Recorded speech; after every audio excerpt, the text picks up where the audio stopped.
Tumayo po tayong lahat bilang pagbibigala sa pagbasa ng salita ng Diyos. Makibuklat po kayo sa akin sa aklat ng Mateo, chapter 19, verse 30. Ito po ang sinasabi.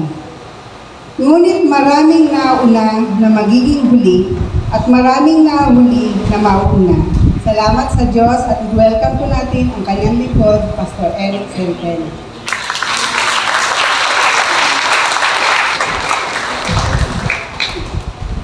Sige po tayo manalangin sa Panginoon. Nagpupuri po kami at nagpapasalamat, Panginoon, sa umagang ipinagkaloob niyo po sa amin. Salamat po at buhay pa rin kaming pare-pareho. Salamat po may mga pagpapala kami. Salamat may lakas kami. Salamat may pananampalataya pa kami. At higit sa lahat, Panginoon, may Diyos kami na hindi kami iniiwan, hindi pinababayaan man, Panginoon. Salamat po at sa umagang ito, Panginoon, minsan pa'y aming hinihiling na nawa, O Diyos, ay palakasin kami at mahamon kami, Panginoon, ng iyong mga salita sa umaga na ito na ihahayag po ng iyong banal na Espiritu. Samahan mo po ang iyong abang lingkod na maipahayag ng buong linaw at buong katarungan ang iyong mga salita. Salamat po, Panginoon. Ito po ang aming samot dalangin sa pangalan ng Ama, ng Anak, at ng Espiritu Santo. Ang lahat po ay magsabi ng Amen. Palakpakan po natin ang Panginoon. Ang bago po na po tayong pare-pareho. Sarap po sa presensya ni Lord. Amen po ba? Ang pinaka masarap daw po at pinakaligtas na lugar na pwede nating puntahan ay walang iba kundi ang kamay ng ating Panginoong Jesucristo. So this morning po ay maganda po ang ating pong pag-aaralan. Ano po? Kasi masyado na tayong malalim ko sasabihin ko, no? Masyado na tayong nilulupad ng mga pagsubok. Ano kayo nilulupad? Sino nakakalam ng salitang nilulupad? Ako lang. Yung nilulupad, yung nakakita kayo ng isang manok na pinagpupulok. Oh, lalim na naman ako. Na pinag-aaway ho siya. Inaaway siya ng maraming manok. Tanggal ang balahibo niya. Gaya ko, nalulupad na. Now, yun na, ala na siyang lakas. Ano? At dahil po dyan, pababawiin tayo ni Lord ngayon. Ang pag-aaralan po natin, mga kapatid, ay blessings. So, ang title po ng ating pag-aaralan ngayon, Blessing Along the Way. Ano? Pagpapala sa daan or habang nasa daan. Maganda po yung pagkakabasa ng ating kapatid. Napakahaba po. Ano po? Makikita nyo kung bakit yun ang ating Bible reading. Gusto ko kayong tanungin, sino po sa inyo ang nakaranas na habang naglalakad ka, nakapulot ka ng isang mahalagang bagay? Kawawa naman sila, hindi nakapulot. Nung mga bata ho tayo, nakakapulot tayo ng mahalagang bagay. Ano yung napupulot natin? Tansan, buto ng sampalok. Mahalaga na ho sa amin dati yun, no? Mga laruan namin yun. So, nakaranas na kayo, no? Habang naglalakad ka, nakapulot ka ng mahalagang bagay. And the second question, no? Sino sa inyo na naglalakad kayo, may nakita kayong mahalagang bagay, naunahan ka nung kasama mo na makuha niya yun? Nakaranas na ba kayo nun? Wala na naman. Pangatlong tanong. Gusto niyo ba makinig? Pangatlong tanong, ay kumibo eh. Pangatlong tanong, sino sa inyo po ang pare-pareho kayong nakapulot ng mahalagang bagay, pero parang bakit may mas value, may value yung napulot ng isa at sa iyo ay hindi? Nasa niyo na ba yan? Wala na naman. Yung ba, nakakaingit ka naman. Napulot mo, ang ganda. Kasi kami nung mga bata ho kami, naliligo kami sa patubig. Nung araw ho kasi, mga kapatid, sa patubig na maaanod dyan, maraming naaanod. Malinis pa ho no, hindi isipin nyo naaanod. Naaanod yung bayabas, mangga, buko, kaya ganyan noon. Ngayon, pag bisan may makukuha kami na anod na bayabas, so nakukuha nung isa, at pag nakalutang mo, hindi mo kita ilalim, magagawa kami, sa buo yung nakukuha niya, inakukuha ko may kagat na ng bayakan. Alam niyo yung bayakan? Hindi pa rin. Sa English po ito ay batuta. Hindi, bat. Yung paliki. Magkaiba po kasi yung bayakan, kinakain po ng mga prutas. So, pasensya na ho kayo, ako talaga yung Tagalog na Tagalog. Ito ho mga halimbawa. So, ganyan daw po minsan sa buhay natin. Ano po, na may nakukuha po tayo na mas lamang po yung iba na nakakukuha. Minsan daw po, sa pagpapala sa buhay po natin, mga kapatid, dumadating din daw po sa punto na minsan may natatanggap tayong pagpapala, minsan iba ang napupuntahan ng pagpapala, minsan pare-pareho tayong nakatanggap ng pagpapala, pero minsan, sabi ko nga, bakit parang mas lamang yung pagpapala ng iba kaysa sa atin? Sa Bible po ay may pag-aaralan tayo na isang grupo po sila na pare-parehong blessed ni Lord. Pero may isa po sa kanila na lubos na napagpalak ng Panginoon. Ano ho?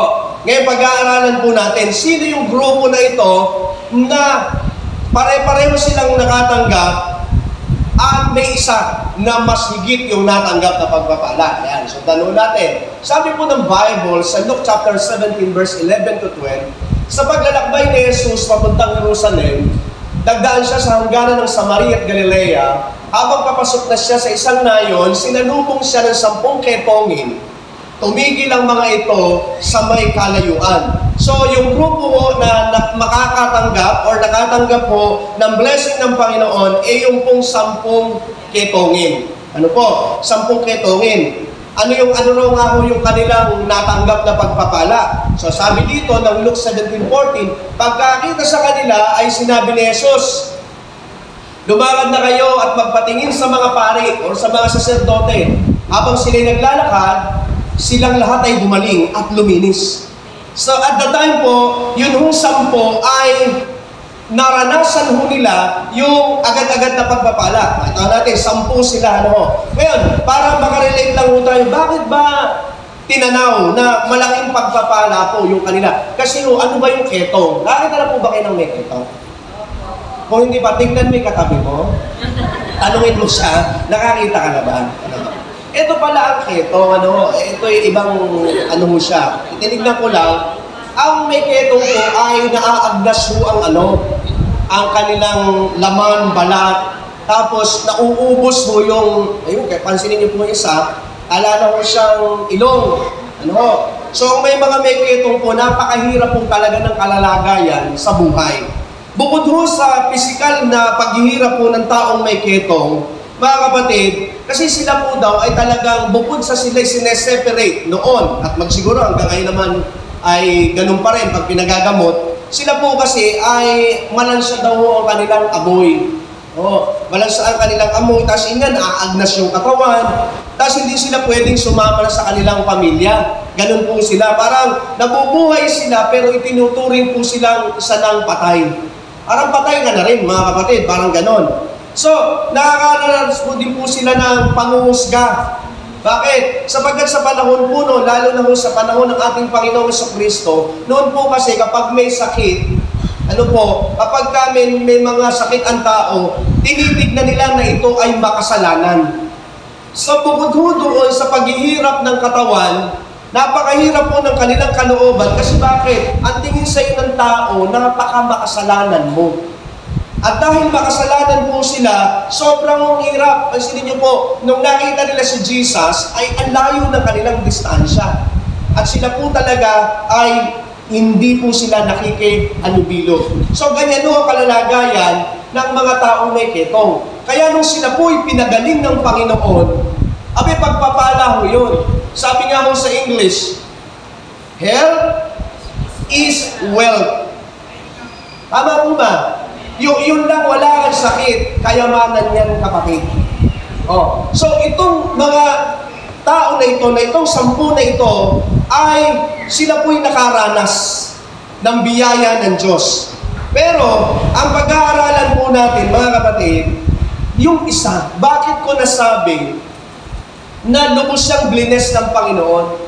Eh pare-pareho naman silang nakaranas ng kagalingan. Ano ho? Sino yung isa sa grupo na yon na lumamang ng pagpapala? Sabi dito, ano ba yung isa? Ano ba yung ginawa niya? Sabi dito kasi nung isa, nang mapuna nung isa na siya'y magaling na. Nagbalik siyang sumisigaw ng papuri sa Diyos.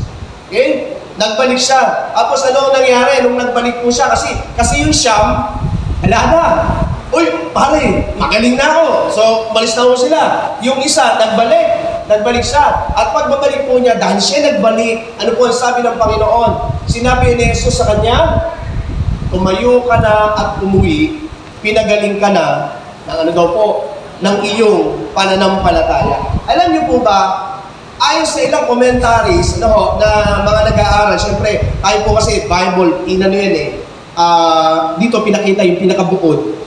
Ayon sa pag-aaral, yun pong salita pala na pinagaling, ang naranasan pala ng tao na ito, na bukod sa siya ho ay nawala na yung pagnanaknak. Tagalog na naman yun. Yun ho, pagkabulok niya. Ay pinatigil ng Diyos ang pagkabulok at ibinalik siya sa dating niyang anyo. Yung mga napudpud sa kanya, yung mga naupod sa kanya, yung kinain na naman niya, ay ibinalik mo siya sa dati. Na hindi naranasan nung Siyam. Parang yung Siyam, wala ng ilong, wala ng daliri, wala ng nguso, maganda, wala ng dila, para hindi na madaldal. No, hindi, wala na sila. Pero okay na, natigil na yung kanilang pag-sugat nila. Pero daw pong isa daw po na ito, labis siya na pinagpala at nadaig niya yung Siyam dahil hindi lang siya pinagaling, kundi ibinalik mo sa dati ang kanyang anyo. Amen. Pastor, totoo ba na ang Diyos ay kayang ibalik ang isang may ketong? Opo, tingnan niyo po ito. Sabi po ng 2 King chapter 5 verse 14, sinaaman ito yung dating ketongin din. Kaya pumunta rin sinaaman sa ilog ng Jordan, naglublog ng 7 beses, gaya ng ipinagbili ni Propeta Eliseo. No, may ketong po ito. Sabi ni Eliseo, ikaw, naaman, lumubog ka doon sa tubig Jordan. Ito po ay marumi. Ibang topic na lang yan. Pero gusto ko makita natin dito, nagbalik nga sa dati ang kanyang laman. Uminis ang kanyang balat tulad ng isang baby. So, itong ketong na isa, bukod sa siya ho ay pinagaling, ang kutis niya ho ay naging kutis baby. Nakita na ba kayo ng kutis baby? Yung mga katabi mo, kutis baby pa ba? Kasi ang baby talaga, bukod sa kutis baby, ang bibig ng baby, ang bango. Amoy palabigasan. Tayong malaki, pag hindi tayo nag-toothbrush, amoy pinaghugasan ng bigas. Ito ho ang naranasan nung isa. At hindi lang ho siya nakaranas ng physically na restoration, naranasan din daw ho niya ang restoration ng kanyang spiritual na buhay. Kasi bakit? Sabi ko ng Bible, lalo dito yun, makakamtan man natin ang lahat ng yaman ng mundong ito, kung mapapahamak naman ang iyong kaluluwa, walang silbi ang lahat. So ito hong lalaki na ito, ay naranasan niya ho yung talagang pagpapala, lubos na pagpapala ng Panginoon. Ngayon, tayo papasok sa topic natin. Introduction pala kanina. No? Bakit naranasan nung isa na yon yung blessings ng Lord na gusto rin iparanas ng Diyos sa atin ngayong umagang ito kung gagawin natin ang tatlong bagay na ito? Ang kapangyarihan ng blessings. Number one, ano yung blessings na ano yung ginawa nitong isa na ito? Number one, the blessing of obeying. Ang pagpapala po doon sa pagsunod. Okay? Pagpapala sa pagsunod. Pansin niyo po, bakit ko nasabi na pagpapala, bakit sumunod? Sabi po dito, pagkakita sa kanila, balikan natin. Pagkakita sa kanila ay sinabi ni Jesus, lumakad na kayo. Pagpatingin sa mga pari. Pansinin niyo po dito, nung inutusan ba sila ng Panginoon sa Kristo, magaling na ba sila? Pagaling mo sila, Panginoon, pagsalitain mo po sila. Nung bang inutusan sila, magaling na sila? Hindi. Hindi pa. Pero ano mo ang ginawa nila? Kasama pa yung 10 dito. Ano yung ginawa nila? Nung sinabi ng Panginoon sa Kristo, patingin kayo, ipakita nyo sa mga saserdote. Sapagkat ang mga saserdote po ay takasuri ho sila ng mga may kapintasan. Kahit po sa mga iaalay sa Panginoon. So, pacheck kayo kung talagang malinis na kayo. Ito hong 10 na ito ay sumunod sila. Hindi ho madaling sumunod, mga kapatid. Bakit? Una, siyempre may faith na rin sila kung titignan natin dito. Ano? Una ho, paano ang dumating sila sa saserdote na hindi pa pala talaga sila magaling, patayin sila. Bakit? Sapagkat ang marumi ng panahon na yon ay pinagbababato. So, dito sa time na ito, hindi madali ang ginawa nila. Yung pagsunod. Kaya nila nakuha ang biyaya, ang pagpapala ng Panginoon, nagawa nila yung pamantayan ng Diyos. Pagdating sa pagpapala, yung pagsunod. Amen. Hindi mo madaling sumunod, mga kapatid. Hindi mo madaling sumunod sa Panginoon. Bakit? Mahirap mo talaga. Mahirap mo yan. Pero dahil nagawa mo nila ito, pinagpala sila ng Diyos. Amen po ba? Sinubok sila ng Panginoon kung susunod sila. Sabi po doon, madali daw po na pagalingin ng Diyos ang isang tao, pero napakahirap pasunodin ang isang tao. Madali. Madali ho sa Panginoon na i-bless tayo, pero ang mahirap ay sumunod. Kaya una silang tines ng Panginoon kung sila ba'y susunod. At nung nakita ng Diyos na sila po ay sumunod, nakuha nila ang biyaya ng Diyos. Ano po ba ang pagsunod? Kapatid, ang tunay na pagsunod, hindi sa madali lang ang sitwasyon kaya tayo susunod. Uulitin ko.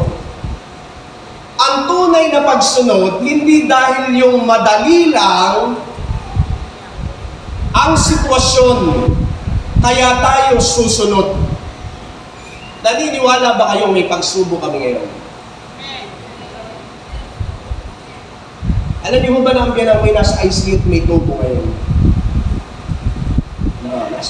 Si Nanay Ligaya.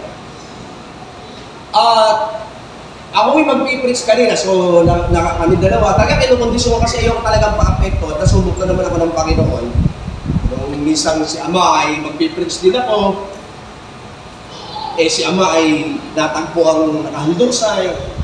Ngayon sinusubok na naman ako ng Diyos, susunod ba ako? Kung tutusin, pwede ako magpaalam na kay Atilio.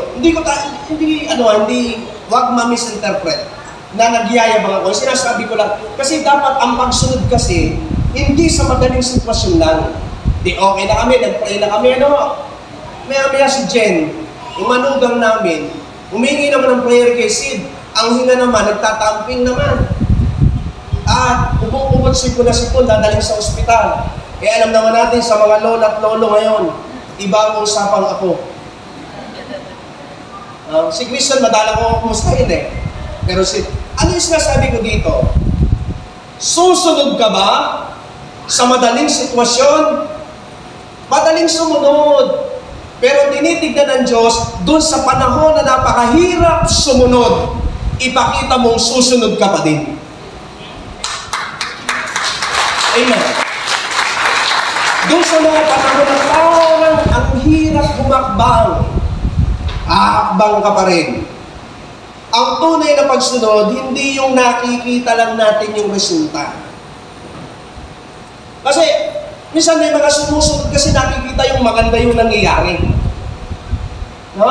Maganda yung sitwasyon. Masarap sumunod. Pagka ang nakikita mo ay pumapabor ang panahon sa iyo, dumadating ang blessings. Lahat ng ipag-pray mo, tinutugon ka ng Panginoon. Paano kung ang panalangin mo, sabi ko nga madalas kong binabanggit sa pulong gubat, paano kung yung panalangin mo ay nababaligtad yung nangyayari? Susunod ka pa rin ba sa Panginoon? Amen. Kapon, alas 5, nandito ako. Ito ang secret place ko. Hindi na secret, nasabihin ko na sa inyo. Tuwing kami po may mabigat na pagsubok, ito yung lugar ko. Huwag yung tatapakan nyo. Hindi. Diyan po ako umiiyak sa Diyos. Diyan naghahalo ang sipon, luha. Wag na to, wala akong mahiya. Diyan. Lord, sabi ko. Kasi mahirap ang nasa ICU eh. Mahirap na ang kalalagayan. After ko mag-pray, tinawagan ko sinabi ko sa sinanay, ayun, ganun pa rin. Ganun pa din. Pero, pwede ba sabihin, Lord, wag na nga akong sumunod sa iyo. Hindi lang pala ako pagbibigyan. Hindi ganun, kapatid. Ang tunay na pagsunod sa Panginoon, may nakikita kang resulta o wala kang nakikitang resulta, susunod ka sa Diyos. Iyan ang hinahanap ng Panginoon. At ang tunay na pagsunod, hindi nagbibigay ng kondisyon sa Diyos. Susunod ako, Lord, i-bless mo lang ako. Susunod ako, Lord, pagandahin mo lang ang buhay ko. Susunod ako, Lord, kung ang anak ko ay pagpapromise ka, Lord, na ito ay okay na. Huwag nating bibigyan ng kondisyon ng Diyos sa pagsunod natin. Sunod lang ng sunod. Sunod lang kung ano pinagagawa ng Diyos. Kahit parang nakatatakot, pero alam mo na tinig ito ng Diyos, sumunod ka, kapatid. Amen. Sabagat pag nakita ng Panginoon, ang tunay na pagsunod mo, nakukuha mo ang pagsunod ng Diyos. Itetest lang tayo ng Panginoon. Ang tunay na pagsunod, hindi yung gusto natin ang masusunod, kundi ang gusto ng Diyos. Amen ba? Hindi ang gusto natin. Kapatid, kadalasan, ano ang tanda na ang gusto ng Diyos ay nagagawa natin? Kadalasan po kasi, mga kapatid, ang gusto ng Diyos ayaw natin. Hello? Ang kalooban ng Diyos kadalasan ayaw ng tao. Ang kalooban ng Diyos, ang hirap sundin ng tao. Kasi bakit? Lagi daw naglalaban ang dalawang ito. Sabi yun ng Galatians chapter 5 verse 17, sapagkat ang pagnanasa ng laman ay laban sa kagustuhan ng Espiritu. At ang kagustuhan ng Espiritu ay laban sa pagnanasa ng laman. Magkalaban ang dalawang ito, kaya napipigilan kayo sa paggawa ng nais ninyong gawin. So lagi yung kontra yan. Kaya isang tanda po na ang kalooban ng Diyos ang ginagawa mo. Laging kumokontra ang demonyo sa iyo. Amen. Dahil pag hindi kalooban ng Diyos yan, kaakbay mo ang demonyo. At madaling malaman pag kaakbay mo ang demonyo. Kapatid, easy way. Pag madali, magtanong. Pag madaling kikita, magtanong. Aba, naniniwala kang tumama ka sa isang raffle, wala ka naman tinayaan. Diyan marami yung nadadali. Bakit? Sapagkat gusto nila madali. Hindi. Pagkalooban ng Diyos, ang biyaya, ang success, pinaghihirapan yan. Amen. Hindi na kayo makasagot. Laging magkalaban ang dalawang ito, mga kapatid. Paano ito nangyayari? O, di ba minsan, kapag gusto mo na, ganda ho ng pagkakapaliwanag ni Sister Judith, nakasahin kita sa sipat para malubos ang iyong pag-preach. Halimbawa, nakumbinsi kang mag-ikapok. No? Pansinin niyo po, pag gusto mo na itong gawin, kukontra na ang laman mo. Halimbawa naman, ito, ate, ba't ibibigay mo yan? Di ba kulang tayo? Di ba yung anak ko, ganito, ganyan. Lagi mong magkalaban yan.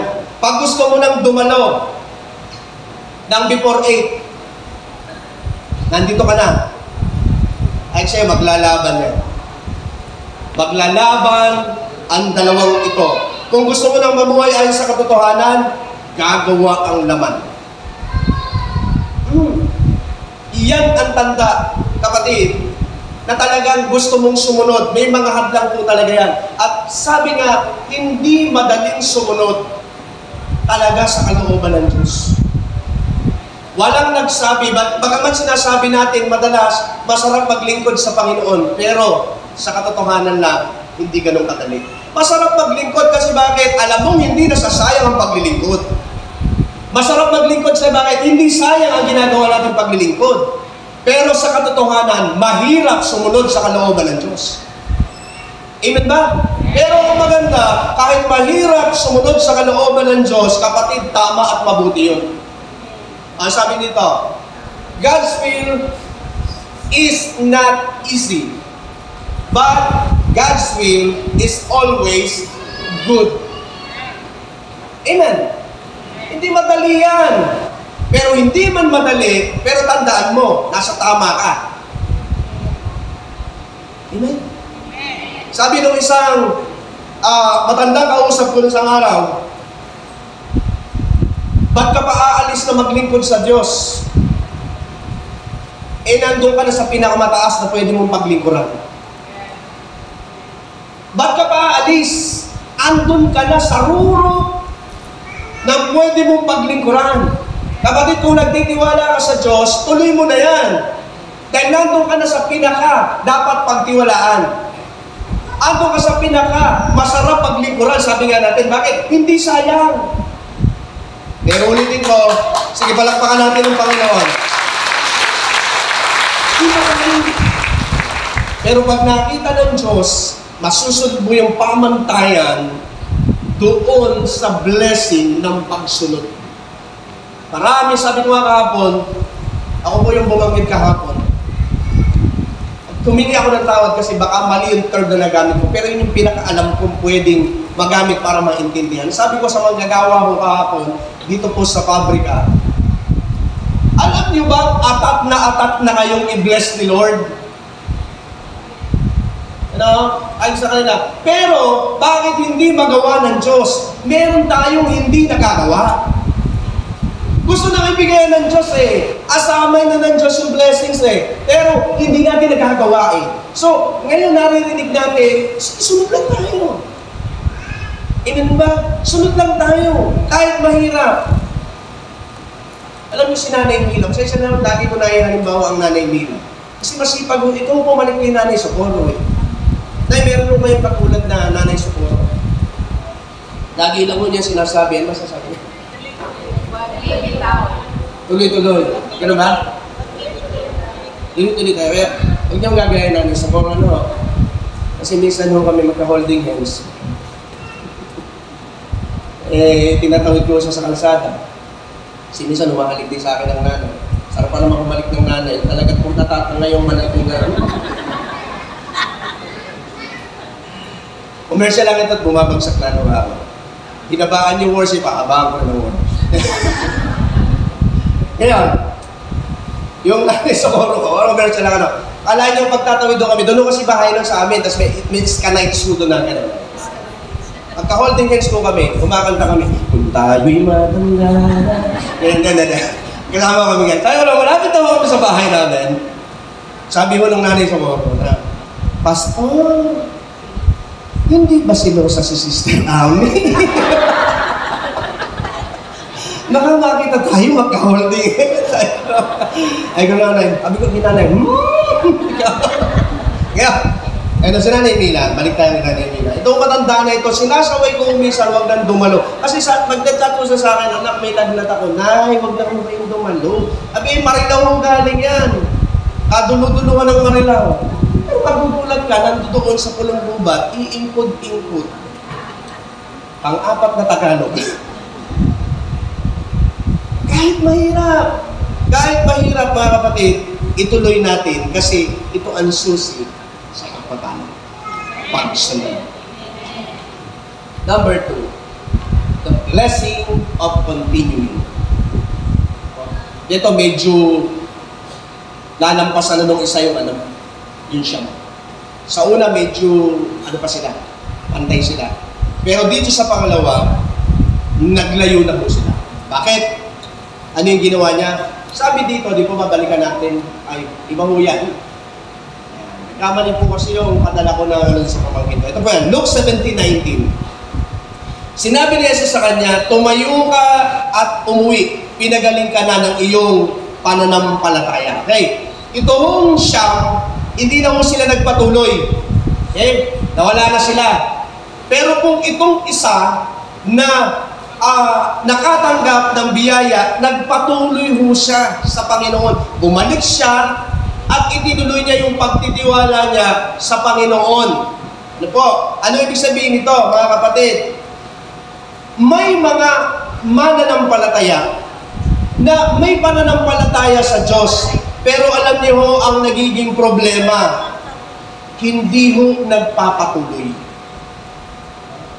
Hindi nakapagpapatuloy, tumanggap sa Panginoon, okay? Tumanggap kay Lord, naniwala, pero hindi siya nagpapatuloy sa Panginoon. Kaya maraming gustong gawin ng Diyos sa buhay, hindi magawa ng Diyos. Okay? Hindi magawa ng Panginoon. Bakit? Sabi ng banal na kasulatan, mga kapatid, kung may dalawa o tatlo na nagkakatipon sa aking pangalan, ako nga ay dumuroon. At kung meron na dalawa na pagkaisa ng isang bagay, tinutugon ko sila. Ano ibig sabihin nito? Ang pagtugon ng Diyos sa mga pagpapala, nandito sa pagtitipon ng Panginoon. Amen. Although na ibinebless ng Diyos, ang Diyos ay nagbe-bless sa lahat ng lugar. Pero tandaan mo, kapatid, ang Diyos, may isang lugar siya na doon niya ibinibigay ang biyaya, ang pagpapala, ang kagalingan, ang kasaganaan. Ito ay doon sa mga pagtitipon ng kanyang mga anak. Kaya may Hebrews 10:25, at huwag ninyong kaligtaan ang pagdalo sa pagtitipon. Bakit? Doon ibibigay ng Diyos yun eh. Maraming mananampalataya po, kaya nga doon sa Bible reading ni Sister Josephine, may nauna na nahuli. At may nahuhuli na nauuna. Marami po kaming nakikita na yung matatagal na ho dito, na nauna sila sa Panginoon. Pero ang buhay ganun pa rin. Pero may mga bagong mananampalataya, makikita mo, binebless ng Diyos. Amen. Bakit? Kasi tumigil eh. Tumigil ho sila. At ito ho ang nakatatakot, mga kapatid. Sabi dito, mag-ingat tayo dahil maraming nawawala sa pananampalataya, hindi nung naghirap, kundi nung pinagpala. Hello? Mas maraming nawawala sa paglilingkod, mas maraming nawawala sa pananampalataya nung blindness ng Lord. Kasi nung time na naghihirap, grabe ang pananampalataya. Grabe kung makapag-pray, grabe kung maka-worship, grabe kung makaiyak. Pero nung blessed na, nawala na sa Panginoon. Siguro sasabihin ninyo, binebless naman ako ng Lord, binebless naman ako ng Lord eh. Oo, binebless ka, pero may mas maganda pa sana at mas marami pang gagawin ng Diyos. Amen ba? Kapatid, maraming nabibiktima pagdating sa pinagpapala. Ingat, sabi dito, may isang mayamang ang mga nahasik naman sa matinik na damuhan, ito yung talinaga. Sino daw po sila? Ay ang mga tinig na salita ng Diyos, ngunit nang tumagal, nadaig sila ng mga alalahanin sa buhay at pagkahumaling sa kayamanan at, ano po, kalayawan. Dahil dito, hindi nahinog ang kanilang bunga. May bunga na eh. Marami nang ibinumbunga, nanampalataya na. Kasi sabi nga po ng mga pastors na tumatayo dito, once na nanampalataya ka sa Panginoon, once na nagpasa Diyos ka, babaguhin ng Diyos ang buhay mo. Babaguhin ng Diyos ang pamumuhay mo. Babaguhin ng Diyos ang lahat sa atin. Bakit? Nanampalataya tayo sa Diyos na may-ari ng lahat ng bagay. Pero kung hindi tayo magpapatuloy, kapatid, hindi mahihinog ang bunga. Hindi mahihinog ang blessings. Kaya minsan may nakaamba na transaction sa iyo, sa akin, meron ng nangako, na pagsahod ko, bibigyan kita, pag umani ako, bibigyan kita, napupuspon. Amen. Bakit? Hindi nagpatuloy, naging abala. Kaya kapatid ako, binibilin ko at naman ko, ano man ang mangyari, tuloy lang. The blessings of continuing. May pagpapala ho, mga kapatid, sa pagpapatuloy. At ito ang masakit, mga kapatid. Minsan, dahil nakatikim ng biyaya ng Diyos, masyado nang inibig ang pera. No. Ito'y totoo. Ano ho? Sabi ng Bible, sapagkat ang pag-ibig sa salapi, hindi mo masama sa salapi, Kung masama para sa inyo yun, kukuha kami ng basket, ibigay nyo na ang lahat ng pera ninyo, dalhin kung masama. Hindi masama ang salapi. Ang masama, sapagkat ang pag-ibig sa salapi ay ugat ng lahat ng kasamaan. Dahil sa paghahangad na yumaman, may mga taong nalayo sa pananampalataya at nasadlak sa maraming kapighatian. Hello? Hindi na kayo maka-amen. Pag tayo'y umibig na sa salapi, papasok na ang kasakiman. At pag pumasok ang kasakiman sa puso ng tao, kung paano ang kanta, ang pag-ibig ay pumasok sa isang tao, hahamagin ang lahat, masunod ka lamang. Di ba may kantang ganyan? Sa mga matatanda ho, ako lang din ang may alam. O pag-ibig, di ba, tula ba yung kanta? Pangyarihan, pag pumasok sa puso ni Luman, hahamakin ang lahat, mapangasawa ka lamang. Ganyan doon sa salapi.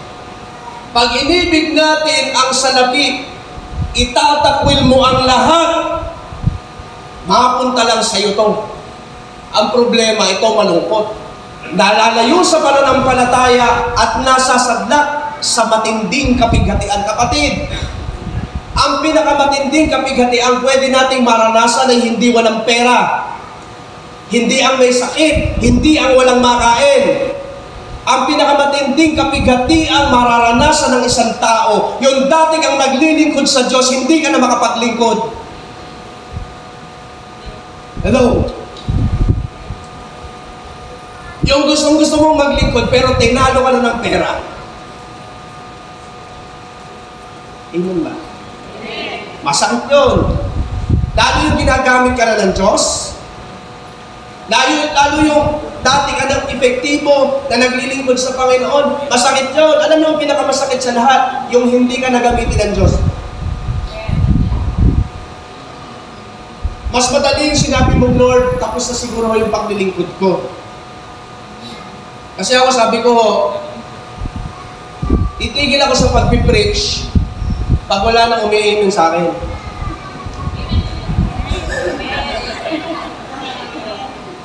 Then sabi ko naman, pag ako nag-60 na, titigil na ako mag-preach. Kasi baka ako kumakanog na yung yung boses ko. Kaya ako, may bukid ho kami, sabi ko pag 60 na ako, yung mga kabataan sumisibol dito, sila na yung pastor, magtatanim na lang ako ng opera. Tapos dadalang ko na lang yung mga bata ng opera. Pero alam nyo, nagiging sinasabi ko lang, pero mahirap.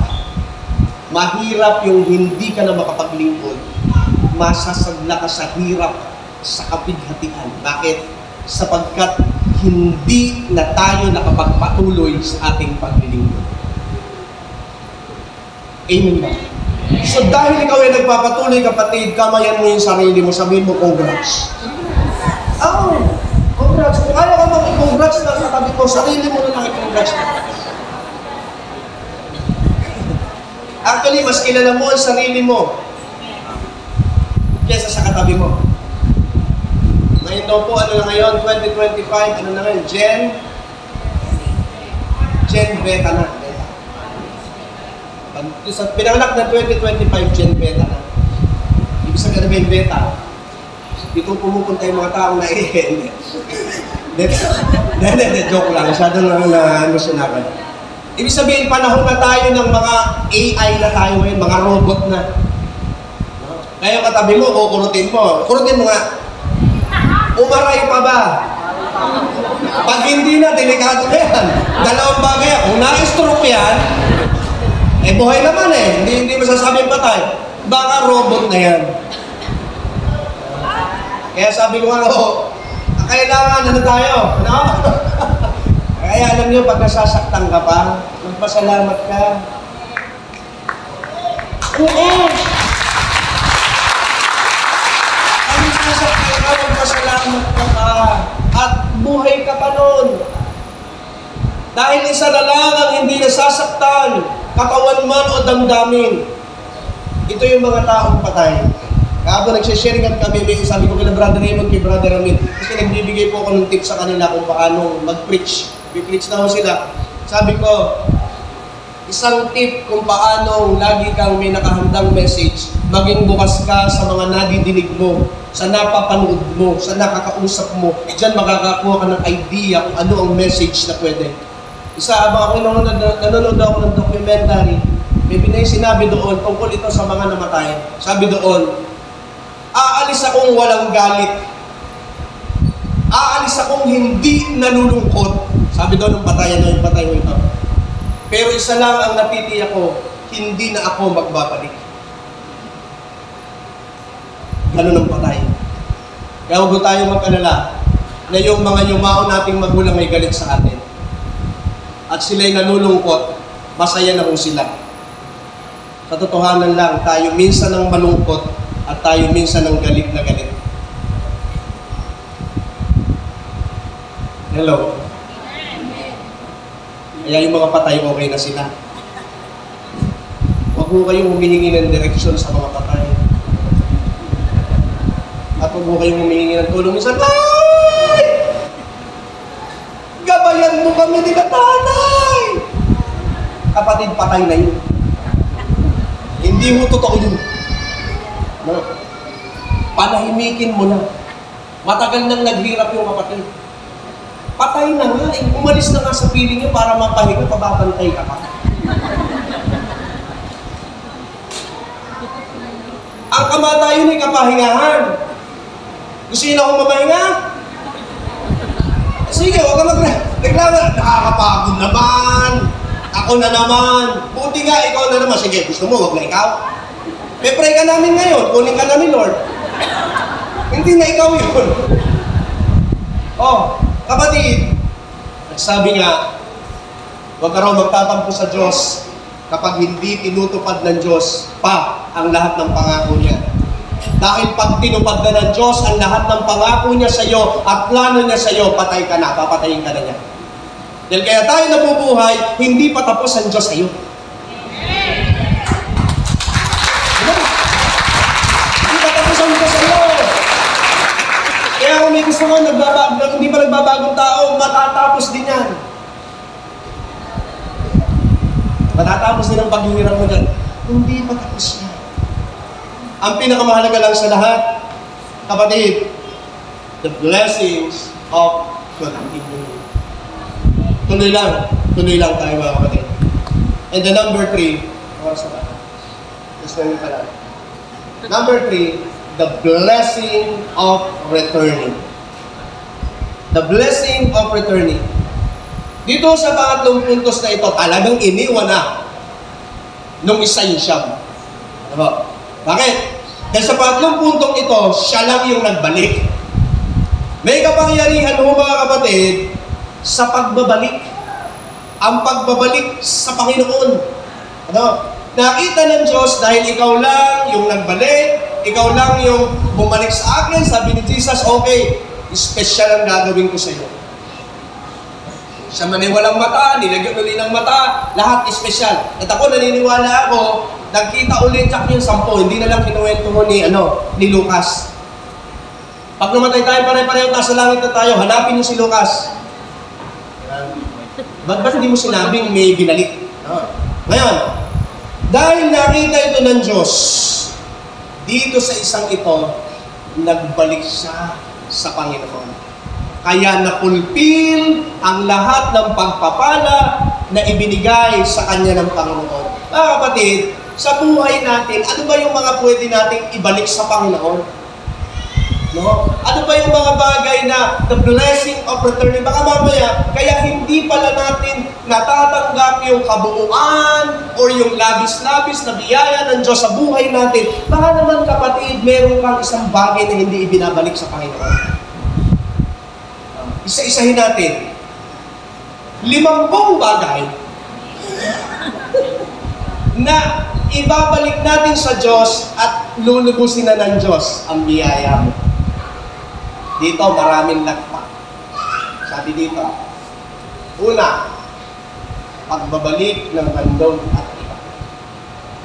Saya magkaugnay sa yung kay Ate Judith kanina, sabi ko, yung Spirit ng God ay magkaugnay. Kapatid, kahit ano gawin mo sa buhay mo, pag hindi mo ibabalik ang para sa Diyos, hindi ka bibless. Sabi ko nga kahapon sa mga taga-Lala, maraming tao na ang buong buhay ginagawa sa paghahanap buhay. Sabi ko nga umaga, pandesal. Pag inuwi, naubos ang pandesal, taho. Pagkatapos ng taho, magtitinda ng sariwang isda. Kakain, pagdating ng hapon, magtitinda ng ano? Bilo-bilo. Merienda. May kanya sa akin eh. No? Tapos bandang gabi, tinapa. Gabi, balot. Umiikot ang buhay. Pero kumustahin mo, kumusta ang buhay. Tapos. Kapatid, baka naman kaya tayo kinakapos. At baka naman kaya hindi talaga natutuloy ang pagpapala ng Panginoon, hindi natin na ibabalik ang para sa Panginoon. Ako'y nagpapaalala lang, kung nagagawa natin to, kamayan mo ulit ang sarili. Sa mga hindi ko mamaya lang na. Pero pwedeng bumawi. Gawin natin yan. Pagbabalik ng mga handog at ikaw. Number 2, pagbabalik ng pasasalamat, yung mga patotoo natin. Alam niyo, mas maganda, huwag naman mo kasi, pag nagpatotoo po tayo, maganda kasi, na may isang nagpapatotoo talaga din sa kada gawain. Kaya lang yung talagang kabutihan ng Diyos. Nagbalikan ng pasasalamat. Halimbawa, yung nalaglag ka sa 15 palapag ng building, pagbagsak ko, tayo ka pa rin. Sabi mo, sumaman! Sabi mo na, ako mga kawatid eh. Yan. Yung ano naman, yung totoo naman. Yung totoo. So, pagbabalik daw mo ng pasasalamat. Alam niyo, sa pulong gubat ko, doon masarap magbalik ng pasasalamat. Kaya lang minsan, nakakalungkot nga lang na hindi nagpapasalamat. Baka naman hinihintay lang ng Diyos na ipatotoo mo na yan. Alam niyo, hindi daw masama ang marites ngayon. Pinasama lang talaga. Ang marites ko, ang ibig sabihin ng marites, i-testimony mo na. Iyan ang ibig sabihin nun.